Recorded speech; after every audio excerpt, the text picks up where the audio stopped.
Hello, this is Adenike. And this is Tosin. And you're listening to the Who Said I Love You First podcast. We're a married couple, and on this show, we discuss relationships, sex, love, and marriage. Sharing the best of our love so you can get the best of your love. We are back again. We are back again. Father, we are back again. Holy Ghost, come and take control. One more time. We are back again. Hey, we are back again. Father, we are back again. Come on. Holy Ghost, come and take control. Bam. Hi. Guitar. You needed. You were waiting for that part. Hi everyone, welcome to another episode of Who Said I Love You First podcast. My name is Adenike and this is my husband. Yes, my name is Tosin. Welcome, guys. How you doing? Good. I'm thrilled to be here today. I know, me too. I'm thrilled. We've been enjoying having these conversations with ourselves, and even off camera we continue to have the conversations, and we really appreciate the feedback we've been getting from you in my DMs, in Tosin's DMs. I mean, we've been getting so much love, and we just wanted to know that we really appreciate you. Certainly. Thank you. Yeah. Also, we've been getting questions. Yes, a lot of questions. Yes, we've been getting a lot of questions, which we really appreciate as well, because we shoot real time, right, babe? Yes, we do. Yeah, it's not like we have a backlog of episodes already shot. No, we're taking the feedback into consideration and then improving and also taking some of your questions as well. Right. Like today. Yeah, exactly. Because we feel strongly that, like we've often said, the podcast is not just about our experiences alone, but it's about, having people's opinions, your comments, your feedback, and just try to integrate it with whatever we're saying. Saying. So, that being said, today the topic is very interesting because this is not a conversation that Tosin and I have had. Like just this conversation by itself. We actually haven't sat down to talk about it, right? No, not for once. No, yeah. So let us lead it because I feel like it affects us more.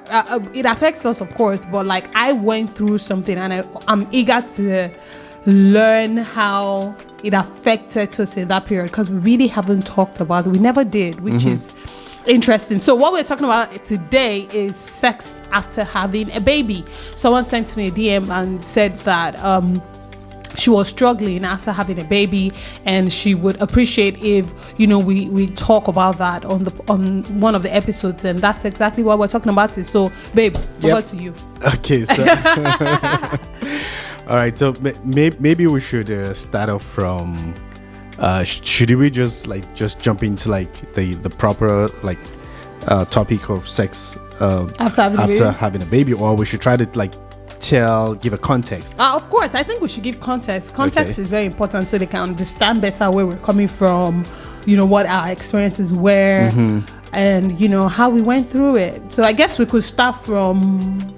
Where should we start from? Okay, maybe from when you came to the US. Yeah, so I was about 6 months pregnant. Yep, 6 months. 6 months, yeah, yes. 6 months. I was about 6 months pregnant when I came to the US, and Tosin stayed back in Nigeria. And, the plan was going to eventually join us being myself and the pregnancy before delivery, alongside his mom as well. We had all these plans, but then COVID happened and the lockdown happened all over the world. Right. Tosi couldn't travel. So we already went through about 4 months of six. Is it 5? It's 5 months. You left in February. I left in February. Yeah, and we had Nimi in June. Yeah. Middle of February, middle of June. So yeah. that makes 4. Is that That's 5 months. That makes 5 months. Yeah, because when you count so March, April, May, June. So that's 4 months plus 5 months before. It's 9 months now, baby. No. I'm still talking about the pregnancy now, before the baby came. Oh, okay, before the baby came. Yeah, before the baby came. Okay, yeah. So between February to June was how many months? 4 months. 5 months. 5 months. Yeah. Okay, let's say 5 months. 5 months, yeah. Right? Okay. Yeah, when you count June to July. No, when you count February to June, it's 5 months. It's 5 months. Yeah. Okay. If we start from March, it's 4 months. It's 4 months. Okay, let's say 5 months. Let's Okay. start counting from February. Yeah. So let's start from that period, because we were apart for that's 5 months that we're already apart before the baby eventually arrived, right? So no sex for you. How Yeah. was it that period? No sex. You were alone during the lockdown. I was with family in the US, so I was good, but he was alone in our home in Nigeria. And how did you get through that period? Okay, yeah. First of all, I would say that it was a difficult period. I just have to be real with you, and difficult in the sense that that would like be the first time I wouldn't be either maybe living with someone or maybe having you around for that long. So I think the only time I lived that long, alone was when I was in the UK and when I was doing my master's. But other than that, and of course I was studying then, so I was really busy. But other than that, it was a difficult period for me emotionally. Of course, you were in there. We were always doing WhatsApp, video calls and things like that. But I want to believe that one of the things that helped me was that, first of all, I was really, really busy with work. Okay. Remember, there was lockdown during that period. Yeah. And we were so fortunate where I worked at the time that we got a whole lot of deals. Oh, wow. So we were extremely busy. In fact, I knew quite a number of people that their businesses were actually going down, of course, because of the lockdown. But fortunately, because I'm a consultant, we our work is majorly on computers. You get, we just do analyses, we review things and things. So it was majorly on computers, and we were extremely busy. Right. So, and on top of that, I also deliberately got involved in some courses. Remember I told you? Right. Yes. So even though you were far away, I didn't see you. We couldn't have sex. It was quite a busy period for me. That being said, that didn't mean that, of course, I didn't want to have sex. You understand? Of course, I thought about sex many times, couple of times. Why would I see this baby? Of course, I did. But most times I just tell myself that this is not forever. I needed to. Each time I have those thoughts, I would just say to myself emotionally that, okay, guy, you have to be focused. This isn't forever. It's just for temporary. It's just temporary. And of course, what you actually came to the US to do was for both of us. Yeah. So I needed to, be very, very determined, resolute with my decisions. And of course, I knew that the end goal will amount to, good. Something good, something great for us, good news for us. So I would say that was just the overview of that period. Yeah. Okay, that's interesting. So clearly you were busy, your mind was busy, right? You had other things going, so it wasn't like you were idle, even though it was a lockdown situation. For me, towards the latter end of the pregnancy, my sexual, I wouldn't even say towards the later end. I would say one of the things I experienced during my pregnancy was that my sexual appetite dropped. I know for a lot of people, for a lot of women, they say, oh, it increases, but probably because I had such a difficult first trimester, such that by the time I got out of it, energy wise, I was drained, so I had such a low sexual appetite that I didn't really, and then the baby was like, my symptoms, I was just so pregnant. I was too pregnant to be worried about having sex and all of that. So that was it for me. Okay. However, moving on to after the baby came, right? So due to COVID, lockdown and all of that, he was unable to travel, so he wasn't present physically for the delivery. However, it was on video call throughout the delivery. Well, my sister had him on video call and was showing him what was going on. I know it's not the same. It was, I think it was also one of the stress factors I had during that period, because you remember there were times I kept crying, there were times I kept calling my friends and I was crying. I just couldn't believe it that, here I was about to have a baby, and our first baby for that matter. First child. I have a husband. I wasn't having this baby by myself, and it was just looking as if I didn't have him there. But thankfully, I had my dad, I had my mom, I had my sister, I had my nieces. So I was surrounded with family, right? So that happened, and all right, when is the lockdown going to be lifted? We began waiting for that, and that didn't happen, or we did not end up seeing each other until 4 months after we had our baby. Wow. See, it was a long time. It was a long time. It was a long time. Last time, prior to having our baby, the last time we saw each other was in February, and then the next time we're going to see each other was in September. Yeah, ending of September. Ending of September. Like the last couple of days is September of 2020. So it was a long time. Long time. It was a long time. And by then, obviously, my body, my mind, my spirit, my soul, my entire being had gone through a major experience. Right? Which you were not physically a part of. Right. So when we got back together, the first couple of days were really focused on just the excitement of getting back together. Yeah. And also moving down. We were in Oklahoma City. That this was like also getting our things together and moving down to Houston, because we decided we were going to live in Houston, right? So it was focused on getting things together. Driving down with our 4-month-old baby boy. There was a lot going on. So sex wasn't really in the picture for the first couple of days. No. Even weeks, babe, if you remember. Did it take weeks? It didn't take weeks, babe. Before we had sex? Yes. No. It didn't take weeks. No. Okay. Maybe it didn't take weeks, but it didn't take weeks. It wasn't like immediately. I'm saying it was like the second week we moved to Houston. What am I even saying? No, it wasn't the second week, because I remember when we moved to Houston, let me remind you. Okay. We were sleeping on an air mattress because we didn't have a bed. Yes, I remember. Right? Yeah. We had sex on that air mattress.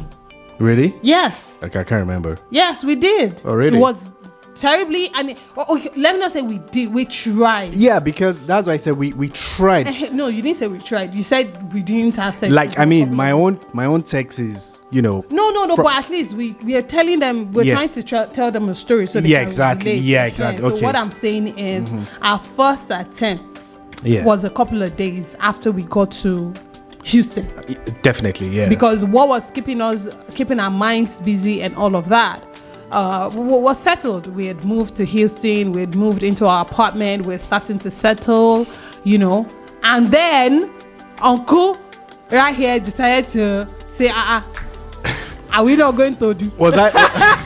You were the one that said, "Are we not going to do?" It was me? Yeah, it was you. Really? Yeah. Oh. Yeah, it was actually you that said, were we not going to do? In fact, I remembered very well. I guess in the mix of us settling down, as soon as we got to Houston, one of the things that we actually bought, apart from all the things we bought, was also to buy a lubricant. Remember? Yes. No, but we bought a lubricant after we tried and it did not work. Okay. Remember? Yeah. Okay, so we tried, I think, a few times, but it was difficult. It was difficult. Yeah. And it was difficult because when I had the delivery, I had a tear. And the doctor had to sew me back up. And I guess he oversewed it. Try now. I guess the doctor decided to sew all the way because, I mean, penetration was practically, it was almost impossible. I was becoming this virgin all over again. All over again. It was incredibly painful. Before we continue, I remember now that you reminded me about me saying to you, like me initiating it. Right? Yeah. I remember I initiated it because I realized I don't know, maybe I was reading an article or I was listening to someone, but I realized that it was taking too long. Yeah, because we've been away, apart for too long. We have been apart for so long that the where our intimacy were beginning to, I won't say question, but we couldn't really feel that intimacy again. How to get back to it. Yeah, how to get back to the intimacy. That's exactly what it was. Yes. I mean, we were together, yeah, right? Definitely, yeah.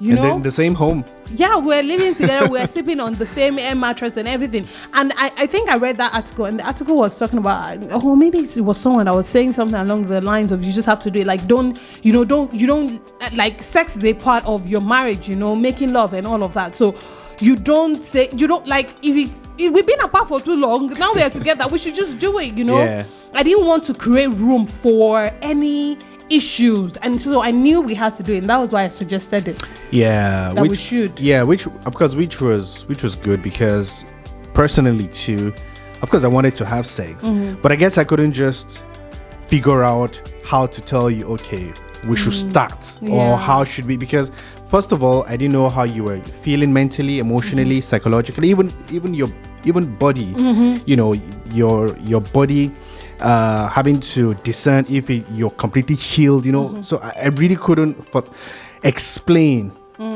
to myself how you were feeling, how you were feeling. So I guess that was one of the things that actually affected me, why I couldn't just say, oh babe, can we just have this sex? Can we have sex? Or can we just have this? What is it, a presentation? No, I get what you're saying, and that makes sense. Because you keep in mind as well that we'd gone through, the last time you saw me, I think I weighed 125 pounds, I looked a certain way, maybe 130 pounds, as at then, and here I was, I'd added weight, I had this postpartum belly, my boobs are changed from breastfeeding. Yeah. Mentally, I was going through a shift. Because even I was trying to understand my body. What is going on? Why, I had to, mentally, I was going through this place of just trying to love myself again. Because I would look at myself in the mirror and I'd just be like, but I didn't say anything to him because, again, like Tosin said earlier, we were just coming back together, so we weren't sure how to approach our intimacy in the bedroom. It was a bit of a gray area, and thank God I initiated, because I don't know how long Tosin would have stayed away and just try to be considerate, because at the end of the day, it was something that we just had to do.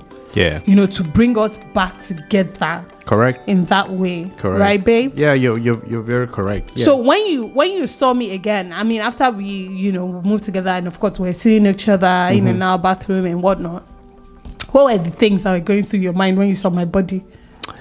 First of all, when I saw your body, I thank God that God had given us a child. That was one major thought that consistently ran through my mind, that thank God that you're fine, you're healthy, you're in good shape, at least. Looking physically at you physically, exactly. However, when I saw that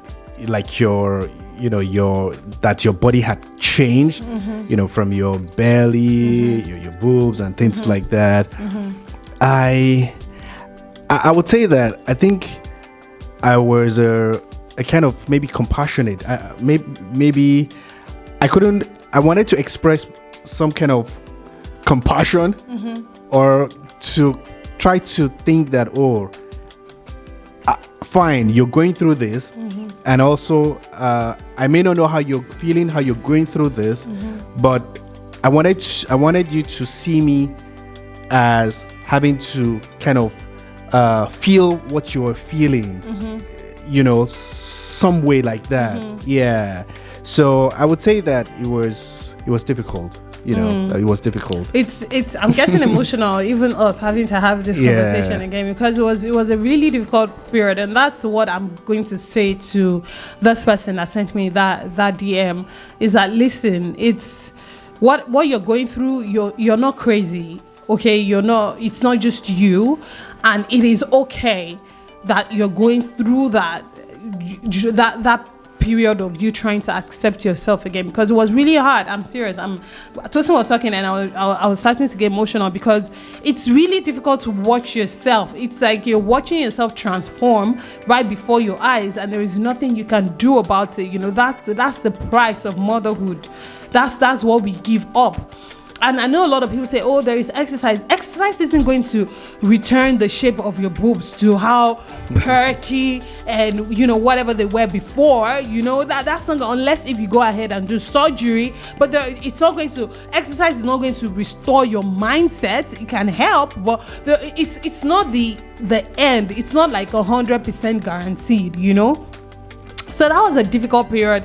And in retrospect, it's probably something we should have talked about. Babe, I probably should have been more open with you about how I was feeling, and you probably should have been more open with me about the compassion that you felt, or the understanding. Yeah. You know, I guess, just to reassure me, because I was going through that period of self-doubt. Okay. You know, so getting reassurances here and there, vocal now. I mean, of course, you reassured me in a lot of ways. Yeah. But I'm saying to you, and I'm saying, you know, to if it's the man that's watching or the wife, reassurances would really help. So probably have a conversation with your spouse about it, about how you're feeling, and have like a heart to heart. You know, back in the days, our parents would wake up in the middle of the night and they would say, I want to talk to you at 1 a.m. Yeah. You know, because when something is heavy on your heart, you can't sleep. So you have to talk to your spouse about it. No one else can understand what you're going through. They might not be able to completely understand, but let them know so they can help. Right? Okay, so let's move on from there to, you know, that period of acceptance, eventually when we decided to try. Right. So you know, when we decided to try, like we said, you know, the first couple of days, weeks was a bit difficult. And of course, one of the things that we did was to remember we started using lubricant after we tried like the first two times, and it was really difficult, penetrating. And I remember very well as well. Maybe I think after a while, we now decided that okay, we'd like do like a half penetration. Yeah, I remember. It was like digging deep. Try. We were like, okay, yeah, babe. Oh my gosh, you remember? That's great. Of course, yeah. That was the strategy we came up with. Yeah, I did. So I had to, you know, gradually now learn to penetrate little by little. Yeah. So it's, you know, you can call it the tip. Then that's all into for today. The tip. In fact, there were times that I'll just do like the tip. And you say, "Okay, baby, this is not what this one. That's all. That's it. Thank you, bye. And that's okay. That's fine. That's fine. We'll try again tomorrow." Yeah. So that was exactly what we did. That was the strategy we came up with. Was to just we're not going to rush it. We're going to take our time. Right, and so, you know, like Tosin said, you'll try, you know, and I'll say, okay, that's good, let's not push it. And then tomorrow we'll try some more, and then the following day we'll try even more. And so eventually, you know, the muscles over there started to relax, and then, you know, penetration was easy. Not easy, but penetration was possible. And eventually, over consistently repeating, doing it, going through it all over and over, I started to relax. He started to relax because he was also nervous as well, because it was like a new human that he was dealing with. In fact, I remember very well that there were times when, you know, you would want to get into sexual intimacy, and your breast will start producing milk. Um, And when that one was get for me. you see, the first time it happened, it still shocked me. I could not believe it. What is this? I swear, Tosin went down. Like, he could not believe what was going on. It was just like, I mean, I couldn't. like, he didn't want to be rude. Yeah. He didn't want to be nasty. He didn't want to be mean. But at the same time, I could see it on his face that it was just, he was shocked. I was shocked too. This is my first baby too, you know. So it was just crazy. If you're not breastfeeding, then you probably might not have that experience. But if you're breastfeeding mom, or if you are pregnant and you're watching and you intend to breastfeed, then that's something to keep in mind. Like, it's going to be very milky. Yeah. Okay, especially if you like to be stimulated with your boobs and everything. However, what did we do? I think we just avoided stimulation over there. Yeah, so most times we avoided stimulation, and oftentimes as well, we would like, get into sexual intimacy after maybe you've pumped. Okay. Yeah, sometimes. So that would help. Yeah, sometimes after you've pumped, we'll now try it at least. Yeah. So it won't be as much. It won't be as much. I think over after like it wasn't forever. No, it wasn't for long. I think after like a month or thereabout, it was it 6 stopped. weeks. Yeah, it just stopped. It stopped doing that. It just stopped on its own. And now that I think about it, so that's something to expect. Don't be scared. Don't think, oh my gosh, don't be disgusted. There's nothing to be disgusted about. Your mom. Okay, you need to constantly remind yourself that this is something special. But for what Tosin and I kept doing was that for every issue we had, or for every encounter we had, we devised a solution. We communicated with each other, right, and we devised a solution, right, with the milk coming out, with the penetration, getting lubricants, right, taking our time. There was no pressure. It was not I must do what's all that? It's been 4 months. Have you not missed? No. Calm down. If your husband, now let me talk to the women. Tosin can talk to the husbands. All right, sure. If your husband is being unreasonable, you need to sit him down and have a conversation with him and let him know how you feel. Don't mince words. Don't try to be considerate. You've gone through a major life experience and you are alive and breathing. That alone is worthy of commendation. Right now, you're trying to get back into yourself, into who you were, and understand your body better than the new body that you have. You need to speak to your spouse about it and let your spouse know what is going on. Mentally, you cannot hold back. Don't be rude about it, but at the same time, communicate. I'm not saying go on a shouting match or whatnot, but if you don't talk, they're going to make their own assumptions. Right? And the assumptions might end up not being good. So the best thing you can do is to communicate at every stage.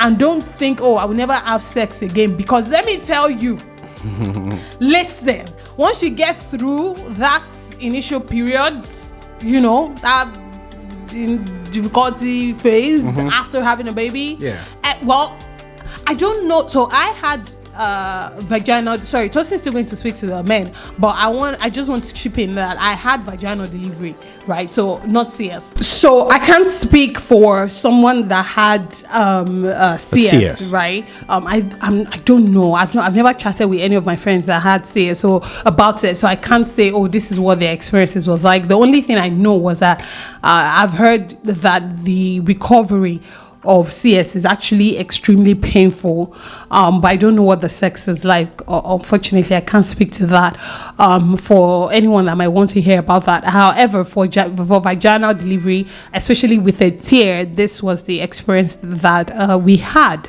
So talk to your spouse about it. Babe, talk to the men, please. Yeah, so for the men, first of all, you need to listen to your wife, your partner, as the case may be. Like you said, if your wife communicates to you and tells you how he or she's feeling emotionally, psychologically, physically, then I believe that it's our responsibility as men to listen and to listen attentively. And because what she's gone through, the benefit, it's for the good of you guys. You guys have just had a baby. I mean, this is, somebody always call it that having a baby is a project. Is a big project. Is a major project in one's life. So, and of course, and after you've had this baby, you would always have to still, in fact, you even be more involved when the baby comes. So, and that's why you have to be considerate, you have to be kind, you have to be compassionate, not just on your wife, and you just have to understand the scenario, the situation, that this is for real. And if sex has to wait 2 months, 3 months, 4 months, as the case may be, then I think it's worth waiting. It's worth waiting for. So what I was going to say earlier, before I decided to digress into something else, was to also say that as far as vaginal delivery is concerned, right, after we eventually got through that initial difficult phase, by the time we relaxed and settled into it was sweeter. Was it not? No, it was. Is it just me? No, it was. It was sweeter. No, it was. I mean, some people would say knacking. The knacking was on a very high level. The knacking was sweeter. I can't believe it. Okay. No, it was sweeter, and oh my goodness. it was. I think maybe it's also a mental thing as well, because I was at that point where I was just like, this is my body. I'm working at it. I'm doing what I can. I had a baby. That's what I kept reminding myself. And he totally at no point did he ever make me feel uncomfortable. With my body. Did he make me feel like, I was too fat for him, or that I was too thin for him, or that he didn't like me, or that he didn't like my body anymore? God forbid. He never expressed any sort of verbal or non-verbal cues towards things like that. So I never had to the glory of God, we didn't have to deal with that in our relationship. Like I said, it was very compassionate, very understanding. I mean, it is what it is, right? It's a part of love, part of understanding each other, loving each other through life. Yeah, and it's a sacrifice that you guys will have to pay as long as you decide you want to have a child or children. By yourself. If you don't want your body yourself, to change. Some people choose to have surrogacy. Surrogacy anyway. There are other options, or adopt, or there are so many options out there. But if you can just get through the initial couple of times when you start trying to have sex, I think you'll be able to pull through. So I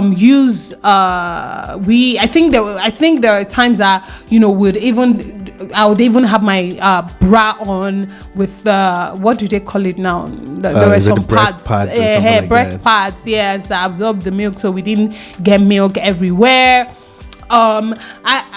And then of course using lubricants as well to make it easier, or using a condom. There are some condoms that come already lubricated. So you can try. I think we tried as well. We tried a few times. We tried using a condom a couple of times as well, just to get that access back and just to get back into it. And if it's taking you time before you become sexually alive again, just take your time. Just keep working at it. Keep walking through it as well. But I think one thing we should also talk about, or we should not forget to talk about, was how we now had to work sex into our lives, because we were living in a 1-bedroom, so our baby was sleeping in the same room as us. Right. So let's talk about how did that, before we could make noise, do anytime, anyhow, but now we have a baby. Yeah. How did you feel about that? Us having a baby in the room, and then we're trying to have sex, and we can't make as much noise. And I mean, there were, of course, first of all, whenever we wanted to have sex, we needed to be conscious of the baby. Either the baby was sleeping at the time or maybe awake, and we wanted to, just quickly do a quickie, for us, I think what we just did was that we were just cautious of the timing. Sometimes when our baby would maybe when he's asleep at the time, we just quickly go like to the living room and have sex. I think other times when he's sleeping and maybe we're in the bedroom together with him, we try as much as possible not to make noise.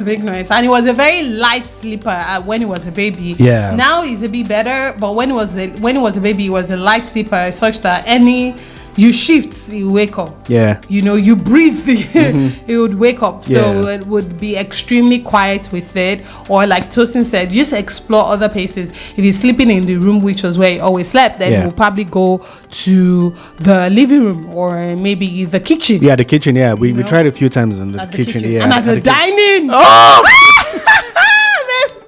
At the dining, that chair.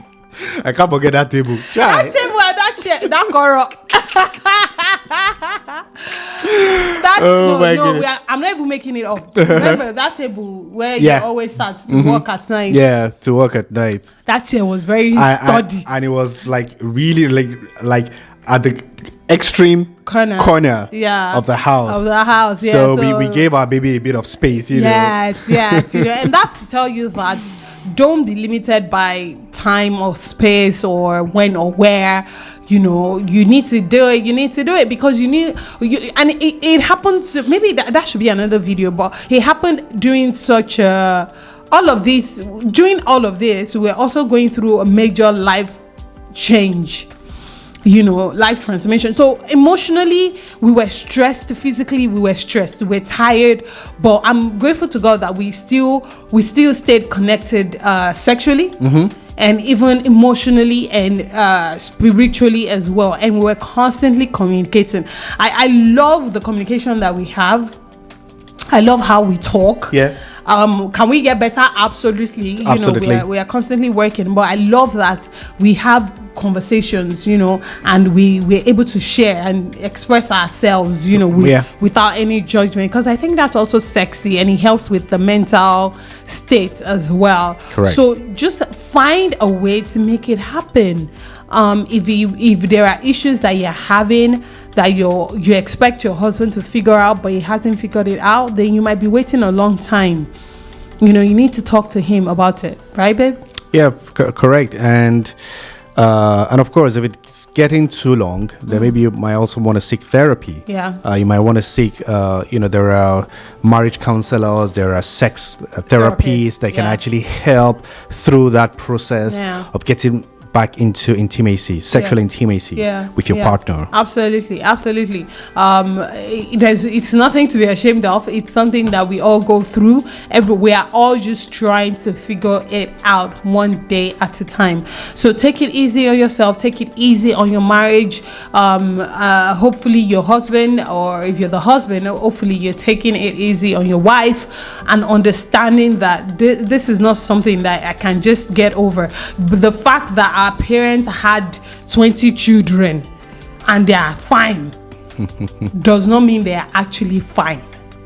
Okay? Plus, times have changed, things have changed, experiences differ. Don't say, oh, but my mom had 14 kids, well, you just one. No, it doesn't work like that. Be more compassionate towards your wife, be more understanding, be more accepting of your wife, because trust me, for every unkindness you show her, she's showing herself 20 times or 100 times more that unkindness, because she's struggling to accept herself again. So if you, who are supposed to be the person who is her love, her life, her husband, that's supposed to love and cherish her, struggles to accept her, how do you expect her to accept herself, right? And to my beautiful mamas out there, either you're pregnant or you're not pregnant, you're just watching for future purposes, or you just had a baby, whatever category you are in, listen, you are an amazing, incredibly strong woman, and you're going to be just fine. In fact, you're going to be beyond just fine. You're going to be outstandingly great, okay? So don't be too harsh on yourself. Give yourself a hug, show yourself some love, pat yourself on the back. You're doing great, mama. Okay? Yep. That was a long speech. You don't want to add anything. Add salt. I think you've about said everything. Tosin is like, after this, my wife, Tosin is always saying, you can't talk. He's always telling me, you can't talk. No, but that's the truth now. Anytime we're speaking on this podcast, I'll say like few words. You say like 20. For everyone I say, you have like it's 20 my to ministry. say. It's my ministry. It's my ministry. And that's why we compliment each other. Yeah, right. High five. You love me like that. Yes, I do. Mm-hmm. That was how I married you. I said that's how I married you. We hope you found so much value in this video, in our conversation today. If you have, please share your thoughts, comments, experiences, and whatnot down in the comment section. If you're watching on YouTube or if you're listening on any of the podcast platforms, please make sure to give us a great rating, okay? Thank you so much for listening and for watching. We love you so much. If you have questions or recommendations or whatnot, you can send me a DM. You can send us a DM. You can send us an email as well. Yeah. You can send a DM to our official podcast page as well. Just find a way to contact us and we will do our best to respond, okay? Yeah, sure. And please check our Instagram page as well. And just go through some of the snippets we've posted, that we did post there. And just to let you know, communication is very important. Like we've hammered on over and over, whatever you're going through, whatever it is that you have to do to ensure that you get back into that intimacy with your partner, with your husband, with your wife. Just try to do it. Try to do it. Yeah. Good. We are very grateful for you. We love you, and we say thanks for listening. Right? Yes, thank you guys, and keep loving and keep winning. Bye. Thank you for listening to Who Said I Love You First with Adenike and Tosin. We hope you got value from today's conversation. Please share this podcast on your social media and drop a lovely rating. Yes, and subscribe so you don't miss the next episode. See you soon.